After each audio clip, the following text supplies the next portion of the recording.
Hello and welcome to Lunch and Learn Wednesdays presented by Venture Portland.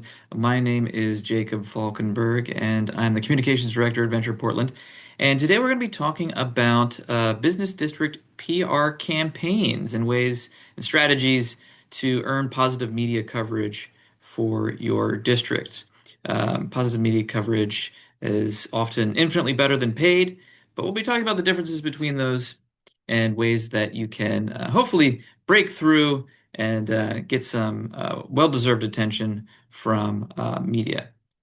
So I'm going to go ahead and disappear here. Okay, great. So let's talk about the difference between, or kind of the object or the purpose of a PR campaign, also known as a marketing or media campaign for your district. And really, what it's all about is building the brand of your district. So much like advertising campaign for a business, you want to start to kind of create a unique identity for your district. What do people know you as? What do they know you for? Why do they come to your district? Some districts are known for their art, some are known for their restaurants, others for specific landmarks or anchor businesses, things like that. So starting to highlight those things usually comes in the form of an event or a large announcement or milestone of some kind, but it really just helps your district focus resources around a single idea or theme during a specific time frame. It's typically proactive, so you're planning on doing something before it happens, but it doesn't have to be. It could be in response to something that had already happened. But really, you're measuring the success by the amount of content you create, any new followers that you generate on social media, or earned media, as in stories covered by news outlets or other social media outlets. Could also focus on specific district assets, seasonal activities, um, district issues, and anything that results in ongoing coverage and brand awareness. So, what's the difference between earned, owned, and paid media? Well, owned media is an asset that your district has. So, this is content that you create and publish on any of your channels, channels that are owned or operated by your district. So, that could be newsletters, social media, blog posts on your website, and content on your website. That's what you own and control. Paid media is a marketing effort that your district pays for. So this could include print and radio TV ads, SEO, social media ads, pay-per-click campaigns, advertorial inserts. So you'll see here, this is a ad that Hawthorne had placed for their street fair last year. And then, of course, earned or free media would be content and conversation around your district or your product or your event that's created by somebody else and published somewhere other than your own channels. And you're not paying for it, right? This is truly meant to just amplify your effort. And as news sites and social media users kind of pick up on your campaign and spread the word. So this could include press coverage, social media mentions and shares, product or company reviews, blog posts, essentially anything that someone else deems as newsworthy that they choose to share on their platform.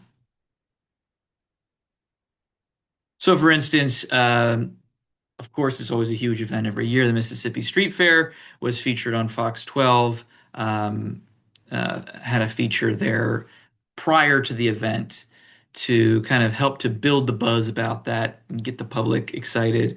And hopefully, it resulted in an increase in attendance for them. So, how do you earn media? Everybody's trying to do it, but there's only, really a limited number of opportunities out there at any given time to kind of be highlighted. The first step in earning media is to have a media list. So this is a list of contact information for specific reporters and outlets, um, either in your specific district, so that's the hyper-local media, or covering the city, so that's your local media, or even statewide media. Um, and having those kind of segmented. Each outlet's website has contact information for the reporters. A lot of the times there will be a business specific reporter, and it's always helpful to reach out to reporters that have a specific beat that relates to what you're doing. So if you're doing something business related or arts and cultural related, find the specific reporter that's involved with that and make sure you're reaching out to them and you have the correct contact information. There's also specific requirements that outlets have. So make sure you're adhering to that. And make sure you update it regularly, right? Because there's a lot of turnover happening at news outlets, and you want to make sure that you've got the up-to-date contact information for whoever's currently there. Another thing that helps to is also to follow news outlets on social media.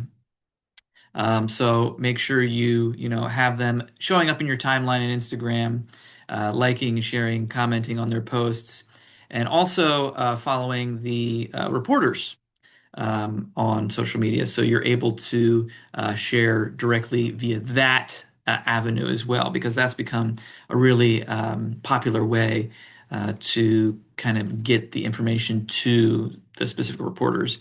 But it's helpful to separate reporters on contact lists, so you can kind of have specific people you reach out to for events or advocacy, um, and it might be relevant to more hyper local rather than statewide.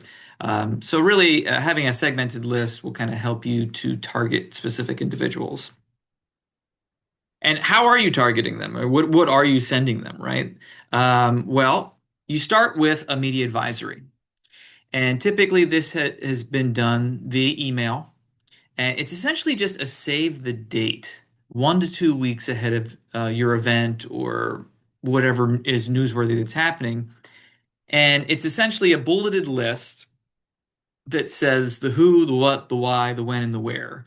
So specific reporters can save time on their calendars to attend in person if they want to write their own story about the event or take photos or video. You also want to include a primary contact if they have any questions about attending the event. So whoever has knowledge of what's happening that can kind of answer questions, make sure their contact information is included in the media advisory, as well as boilerplate language. Who are you, right? What is your organization all about? They might not be familiar with what a business association is. So having some information at the bottom that kind of gives some background on what your focus is, what your mission is, how long you've been around, that sort of thing. And you really want to target specific reporters and outlets to attend, right? Because not every outlet is going to want to attend. And really, certain events are maybe only of interest to a hyper-local reporter.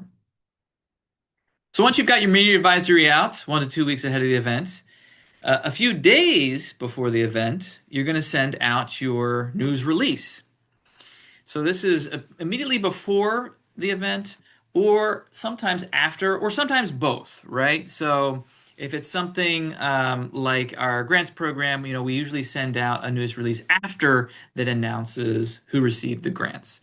But for an event, a lot of the times you send something out before, and you could send something out after that has, photos and, any notable information about the event that happened. For the news releases, you want a broad distribution, right? So you're going to want to cast a wide net to get it to as many news outlets as possible, because this is essentially going to be a pre-made story that they can easily just repurpose in their own outlet. So you want to write it in a narrative format, and that means keeping it short and sweet, so no more than 2 pages, and including relevant photos and art, so posters and things like that, that they can use and just do a quick story that requires very little effort for them. More recently, districts have also been doing a social media post that links to a blog post with this same information on their website.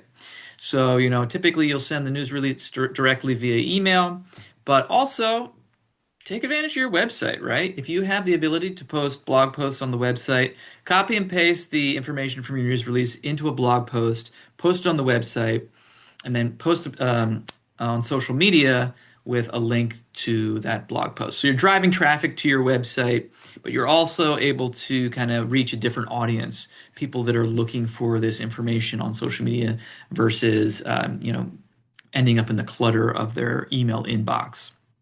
You can also send that post via direct message to targeted reporters. A lot of reporters have their own Instagram accounts that they're using to kind of come up with new ideas for stories. So sending it directly to them, make sure they're getting that information there. If email is maybe not their strong suit. So what does a news release look like? Well, it kind of gets broken down into 8 parts. And you've probably seen them before, but at the very top of the news release, you're going to have your primary contact information, right? So that is going to be an email address and a phone number of whoever is qualified and will be available to answer questions about whatever you are promoting. Below the contact information, you're going to have the headline. Yeah, you want to keep it short and sweet, but make it catchy. Make it something that is going to entice people to read. A lot of the times, below the headline, you'll have a subheading if it requires a little bit more information to kind of help people understand what's happening. And then you get into the body of the news release. And that's where you're going to start with the date and location of the event, and then the lead sentence. So, what is the news? Tell them the whole story in one sentence. See if you can summarize why this is newsworthy and important and relevant to the general public in that first lead sentence. And then everything that comes after that, think of as an inverted pyramid where you're putting the most important information on top because a lot of the times people aren't going to read all the way through. And then also consider adding a quote from someone who is involved with the event, or someone on your board, or from a committee that's helping to plan the event, um, or just someone who has attended the event in the past and can speak to it. This adds interests and introduces a key player, which kind of gives legitimacy to it, right? It's not just you promoting the event. Someone else is talking about it too, and it makes it seem important. And then finally, at the very bottom, you've got your boilerplate language. So, that's really just the standard information that's included in every press release that talks about your organization and just gives some information about who you are and what you do. And I'll send out a template that kind of gives you an example of what this looks like, just so you can kind of use that to craft your news release if you haven't done it before. Because there is a specific format you want to follow that most news outlets request when you're sending something into them. Okay, so you've sent out your save the date, you've sent out your press release, and you've posted on Instagram, you've posted on Facebook, or whatever social media you're using. You've sent the information to specific reporters. Hopefully, one of them or more is going to reach out to you. And when that does happen, you want to stay cool, calm, and collected. A lot of the times, there is a really quick deadline. They're going to ask for information and they're going to want it by, in a few hours. But that's okay. You don't need to answer their questions right away. What you want to do is get the following information so you have time to think about what you want to say and then call the reporter back based on what their deadline is. So get their reporter's name and what outlet they're with. What story are they writing? What are they specifically interested in telling? And what's their deadline? And as I said, a lot of the times this is within just a few hours. So you got to be quick and on it. After you send out a press release, make sure you're checking your email regularly. Make sure you're keeping your phone close by because this happens really quick, right? Because if the event's in just a day or two and they want to get something out before the event, then it's going to need to have a pretty quick turnaround. And then finally get their contact information, right? If they called you, what's the best way to reach them back so you can do that in a timely manner? You also want to make sure you are authorized to speak on behalf of your business or your business district. Um, Typically, this is going to be the business association president and executive director, if you have one. But make sure you discuss this with the board in advance. Who is the primary contact for press related inquiries? Make sure they know who that person is, and then ensure those who aren't authorized to speak don't. That will ensure that you've got kind of a unified, consistent, cohesive message. Because if people who aren't authorized to speak start speaking, they might not know what to say, or they might not. They might give their own opinion on something.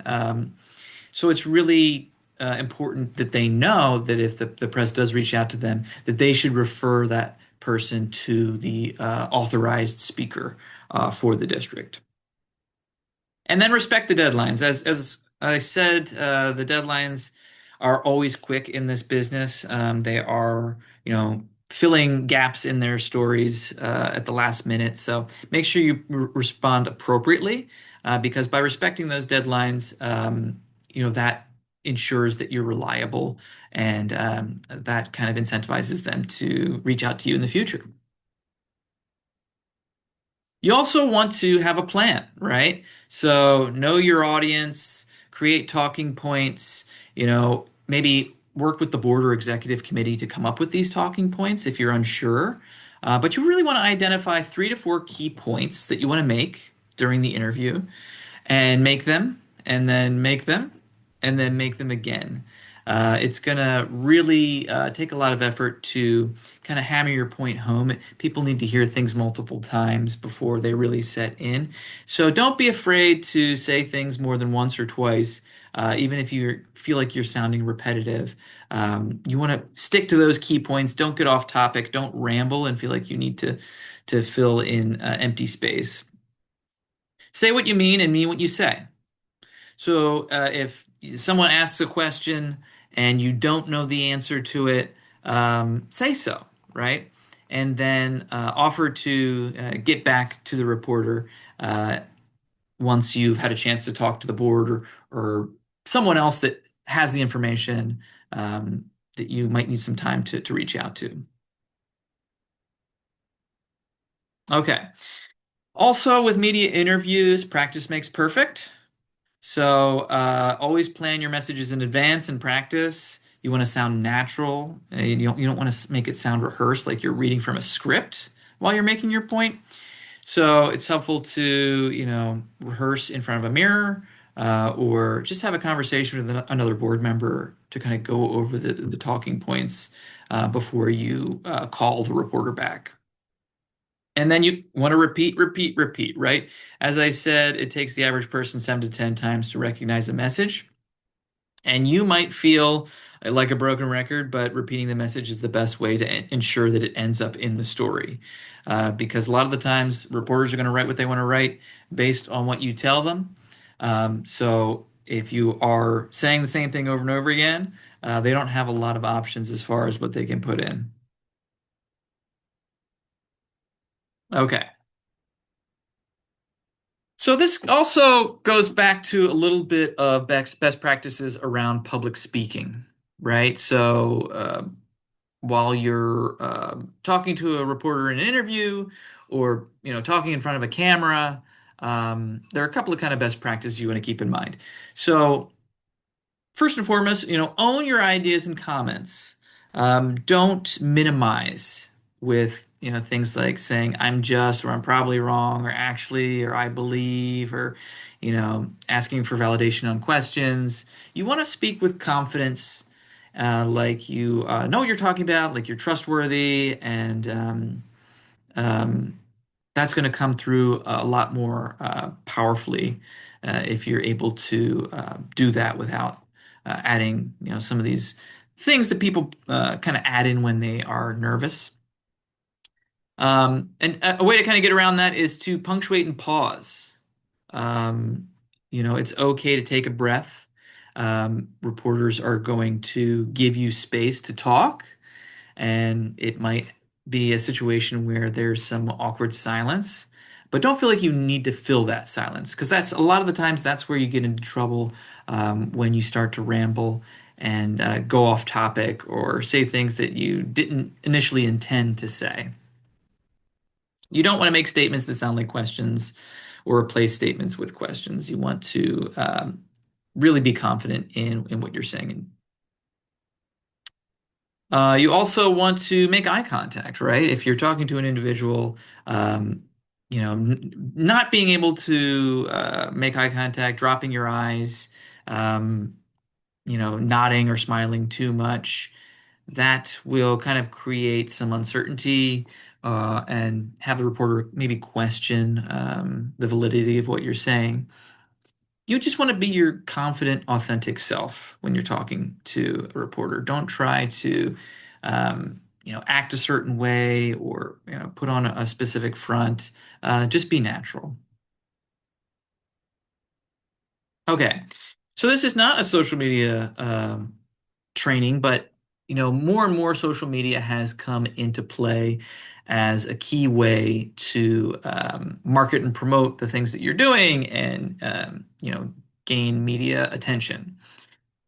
So just kind of talk about a couple of effective Instagram content formats that you can consider when you're promoting your events. So Reels, if you're not familiar with Reels, they're short form videos, and they're highly effective for reaching new audiences, and they do drive significant engagement. So when you're creating a reel, it should be catchy, offer quick value, make include music or effects. But you generally it's 20, 30 seconds. Just because the attention span on social media is extraordinarily short, right? So you want to grab someone's attention quickly and then say what you need to say and then move on. Carousel posts are also helpful. They're good for sharing more complex topics, especially if you don't have video or what you're doing isn't necessarily related to video. You can have a carousel post, which is, multiple photos within the same post that people can scroll through. And this is good for, tutorials or step-by-step guides. They keep people engaged for longer periods without the need to actually have video. You can kind of create graphics and things of that nature in Photoshop or Canva or whatever you're using to kind of get your point across. No matter what you do, you want to make sure you're using high quality visuals. So high resolution photos, nothing pixelated. Make sure they're well lit. Hiring a professional when you can is always helpful, especially if you're doing a large event, build that into the budget. So when you do send out that post-event news release, you can have some really high quality photos that you can use on your social media, but also include in the news release that they can, use on their social media or in their uh, whatever news outlet they're with. You also want to have videos of products or projects, especially if there's a specific niche you're trying to appeal to. And sometimes interactive stories work really well. So you can add in polls or quizzes or Q&A, things that require people to participate, is a strong way to engage the audience, but also generate content ideas. People like to feel like they are participating, and stories have a lot of options for you to do that. So, other kind of best practices when it comes to Instagram content, it should be value driven. Think about creating posts that educate and inspire and entertain, not just creating content to continue to create content, but really be thoughtful about it, to tell a story and do it in a compelling way. Um, those things can create strong connections, and it's a powerful form of content. Other options include behind the scenes content. People love to see, if you're telling stories about your business, what goes on behind the scenes. Unpolished footage of employees and the process it goes that you go through to do what you do. That builds authenticity and creates a connection with your audience. Okay, so here's just an example of a post that Hawthorne did last year for a project that we helped them with. They did a street plaza, and they did a post about it on Instagram where, they filmed some video. This was right after they had the street painted. So I think, they initially had done a post about the plaza opening, and then as the plaza continued to develop with new things, they did a post about, the street painting and maybe some live music that was happening in the area. And they also invited collaborators on the post. So those could be other organizations that are involved with what you're doing, sponsors, businesses in the area. But that really helps to amplify your message as well when you have collaborators on a specific post. They also included music, which is always popular, especially with video. And, just had a quick blurb about what's going on. Fresh new mural just bloomed on Hawthorne. It's by a local artist. Come in, check it out. So really quick, not a ton of information, a couple of hashtags thrown in there, but you can see it generated a lot of engagement from their audience. A lot of people were commenting and liking. Um, so just something to kind of keep in mind when you've got something going on. It doesn't have to be just one post. It can be a series of posts as things kind of develop. So again, high quality visuals. And calls to action are also really effective in getting people engaged. If there's a specific thing that you want people to help with, whether it's, a volunteer opportunity or an advocacy issue that you're dealing with, or just even come down and experience this thing that we're doing, come and join us for this specific event. But invite your audience to participate. So here's just another example of specifically around event promotion for the Clinton Street Fair that happened last year. Some things to keep in mind when promoting an event via Instagram or other social media platform. You want to really think about beginning the design of the assets that you're going to be using at least 2 months prior to the event. All too often, I see districts and businesses promoting events, maybe a day or two before they happen, and that's really not enough time. Especially in the summer season, there's just so much going on. You really want to get on people's calendars early, and you really want to have an opportunity to repeat your message over and over to get their attention and kind of break through all the other static. So get those things designed 2 months prior, and then at least 1 month prior, that's when you're going to begin posting about the event, teasing it out, sharing new information as it kind of develops. And then make sure you pin it at the top of your grid or repost stories regularly, just because those stories are only around for 24 hours, right? So making sure that as many people see those stories as possible. And you may, feel like it's being repetitive, but again, with Instagram, not every person that follows you is going to see every post and story that you make. So you really do have to do it regularly to get that kind of engagement. And then tag the participating businesses, sponsors, and partners. Not make sure they're on the flyer and the other design materials, but also, invite them to be collaborators. And then, they can help to share the information and you can have access to their audience. And then link in the bio with more information. Link that to your website. Make sure you have a page on your site or a blog post on your site that has more information just because, there's such limited amount of information you can put in a post or in your Instagram profile. So if people, want to get more information, they can go to um, your website for that.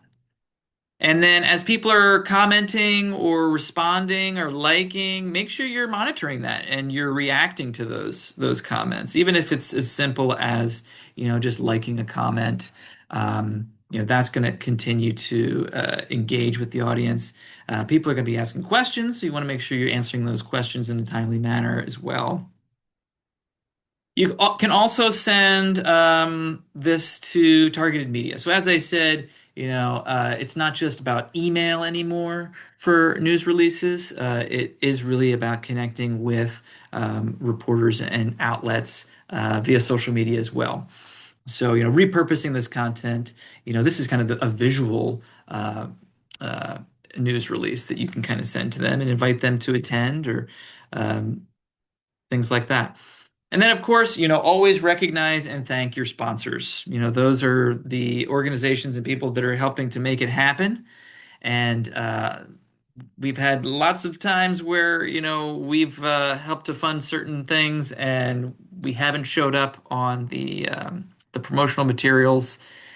And it's tough, especially if you're doing things annually. Um, you you want to be recognized if you're contributing to that, and you want to bring them back year over year as a sponsor. So sponsor recognition is also incredibly important. Okay, so other best practices when you're thinking about promoting and marketing campaigns, having a editorial calendar set up. So this could be just a Google Calendar or whatever shared calendar program that you're using in your organization. But really, on this, you're going to put a year's worth of district events and milestones. So, when is your annual meeting? When is your street fair? When is your holiday event? That sort of thing. Putting that on there just so you can start planning ahead, start thinking 2, 3 months ahead with your marketing and promotion campaigns. But also think about citywide events and milestones and how you can plug into those, right?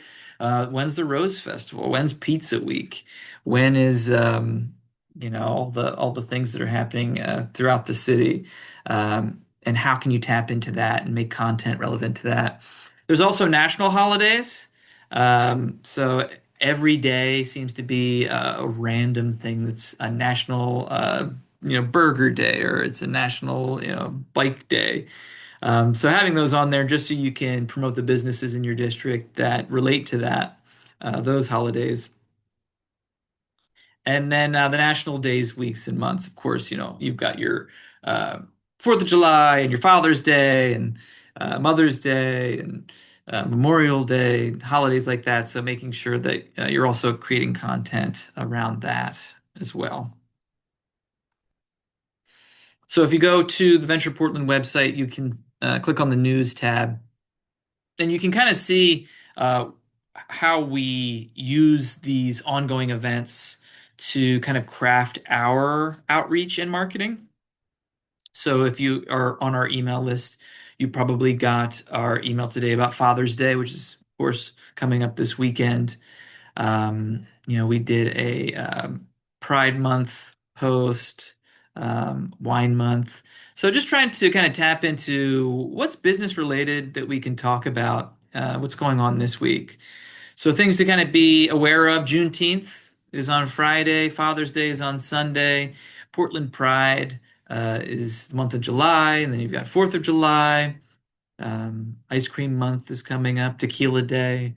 Wellness Month, I think, is in August, and Book Lovers Month. So being aware of what these things are just to kind of help you create content that's relevant.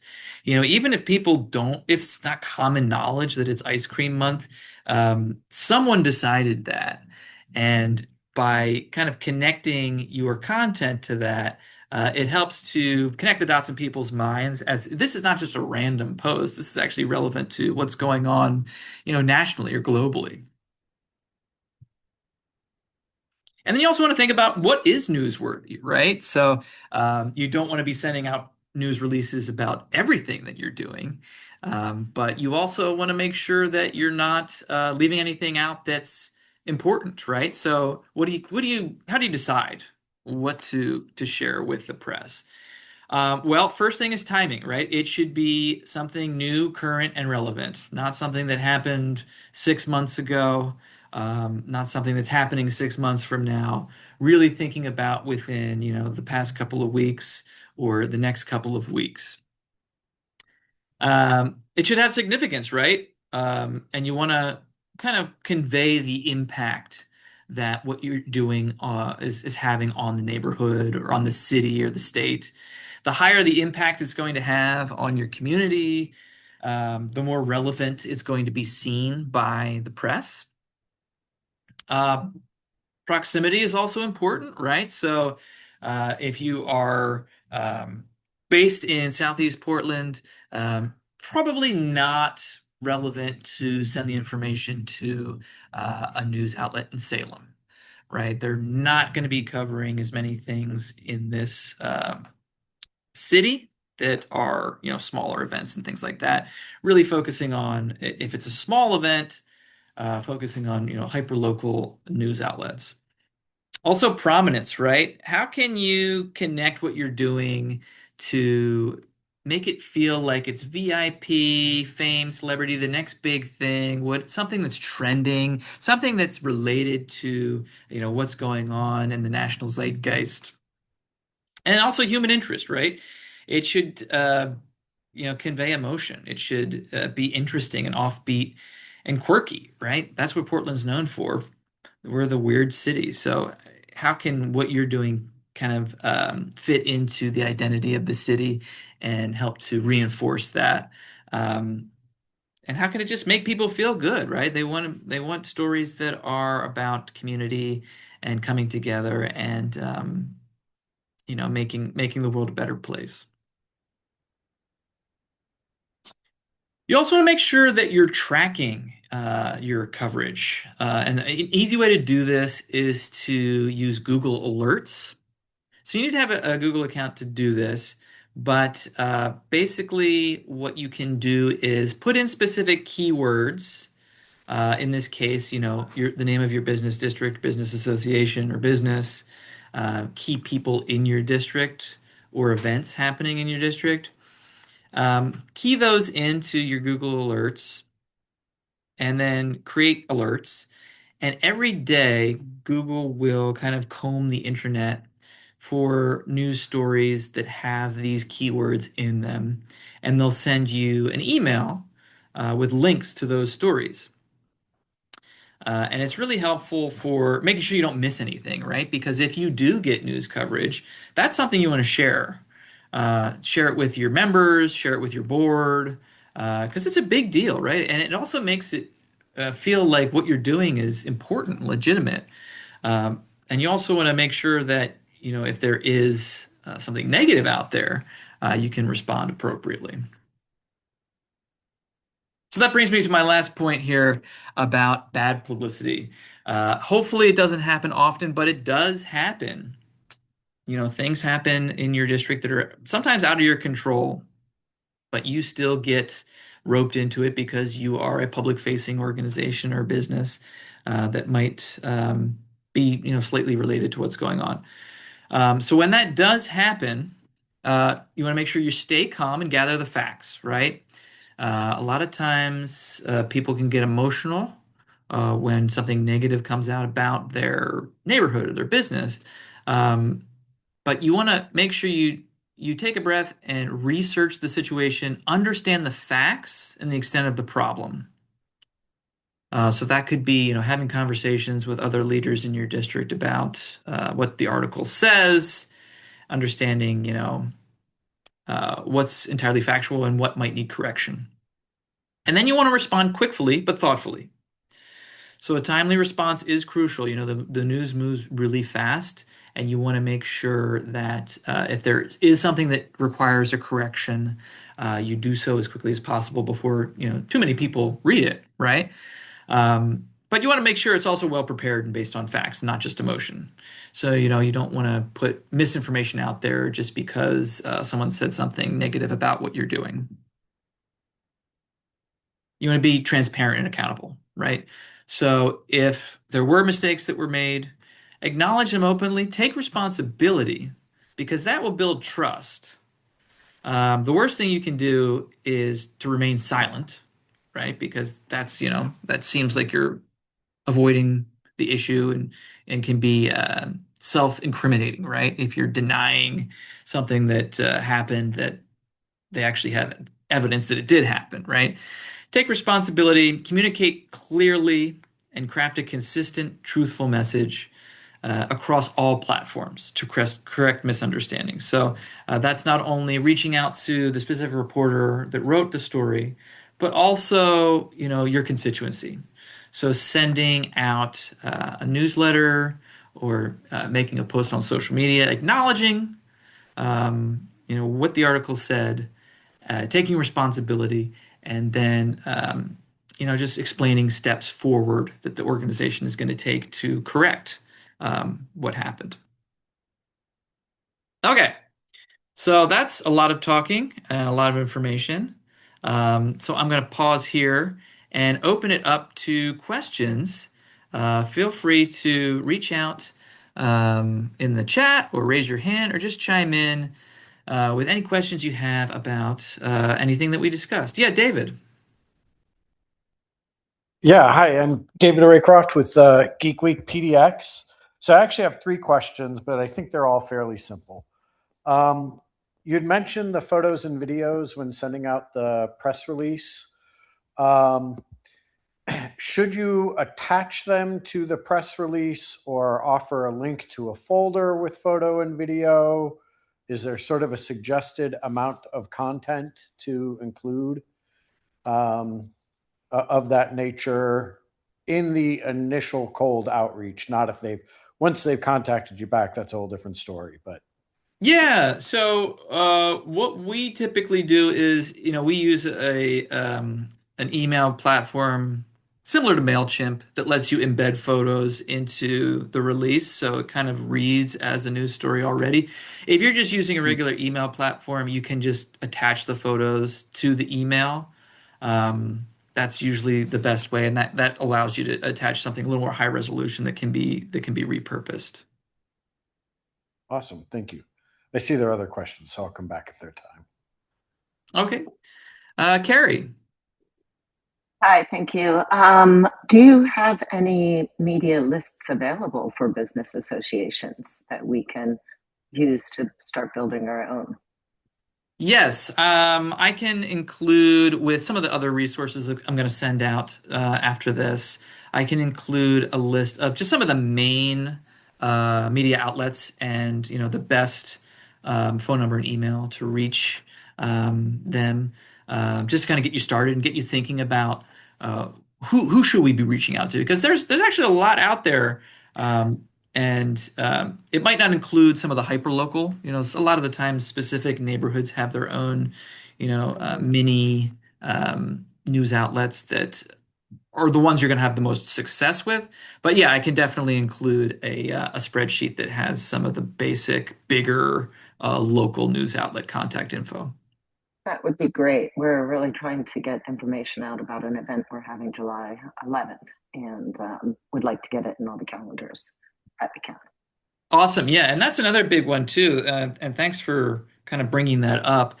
Is it doesn't even necessarily have to be like the Oregonian or the News Journal or anything like that. A lot of the times, just reaching out to websites that have events listings, just to kind of get it up there on their website, is a great way to get the word out too.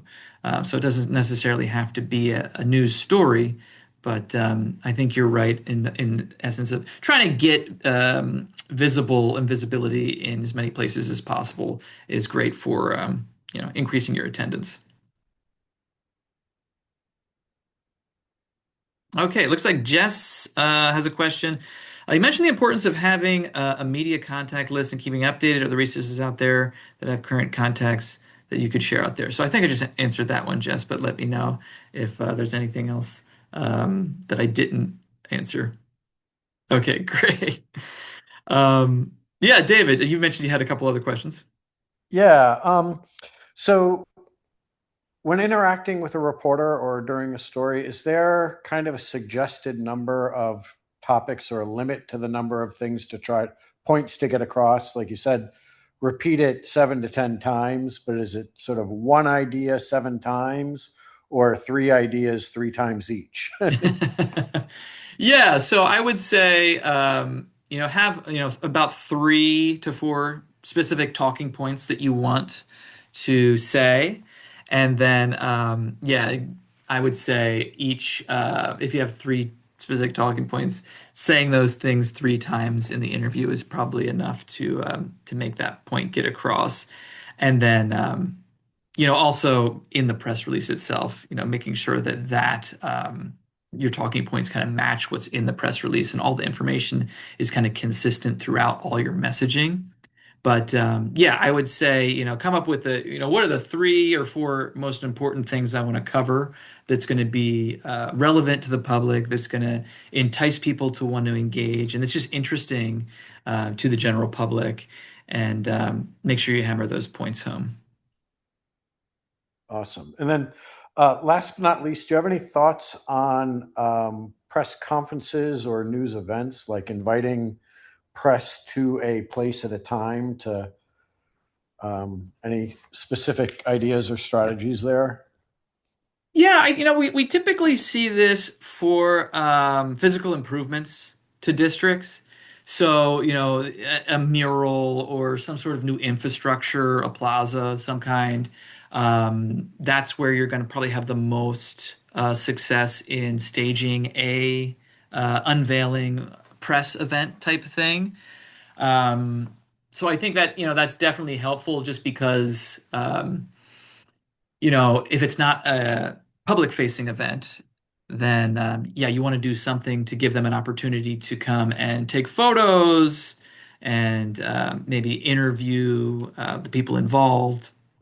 So if it's not a traditional type of event, I think as long as there's something for them to take photos of, doing a press event like that, I think would be a great idea.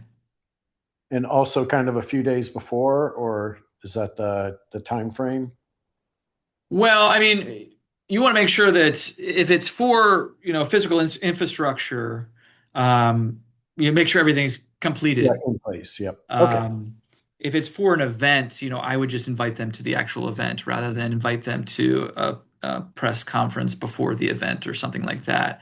But with Geek Week, as my understanding is, you've got multiple events happening all over Yeah. the city over the course of a month, right? Or maybe Yeah. more than a month.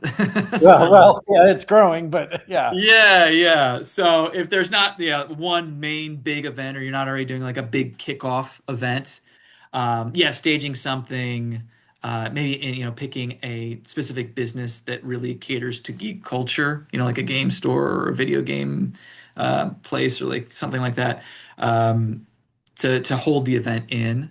Um, I think that would kind of entice the press a little bit more, just because it connects to what you're doing. Awesome. Thank you. Yeah, Carrie, did you have another question? No, I just forgot to put my hand down. Okay. No problem. No problem.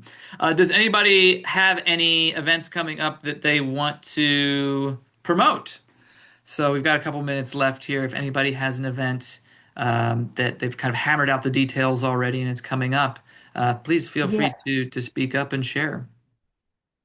I'll go ahead and share more information about our July 11th event, which is, I'm from the Williams Vancouver Business Association, and it is the same day as the Mississippi Street Fair, which was actually an oversight in scheduling. We planned it, but then Mississippi announced theirs, and we also announced ours at the same time. But we Well, are luckily you're right thinking it next will door, be. right? So people can We kind of are do right next both. door. So yeah, and ours is called Two Wheels to Williams, and we'll have kind of a street crawl with different stations along the way for bike themed activities.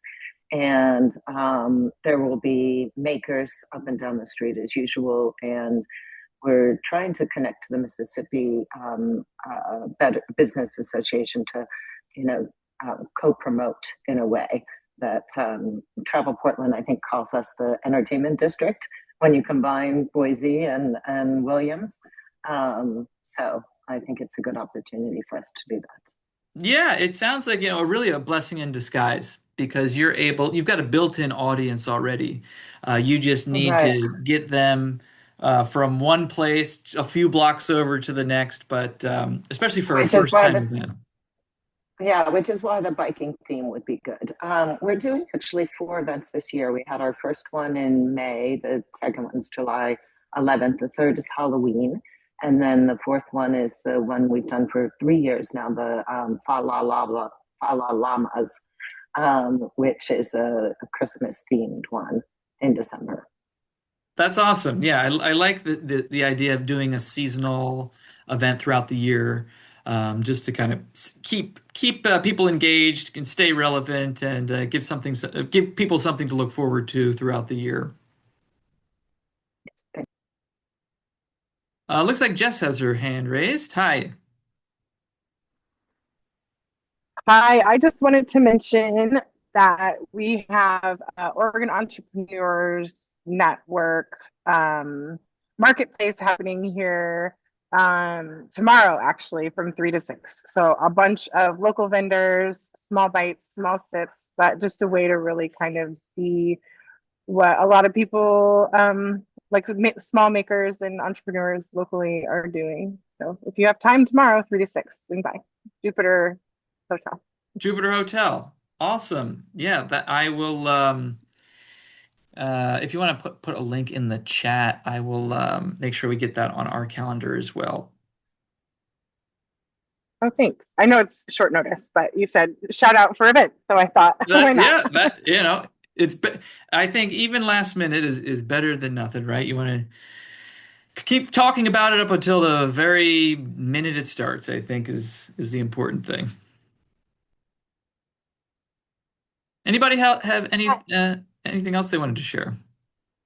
hi, this is Stephanie from Woodstock. I have a question from Southeast Portland, at large. We're kind Yes. of getting a group of business associations and neighborhood associations into the same room to talk about how to collaborate better, not just among ourselves, but in the broader Southeast Portland.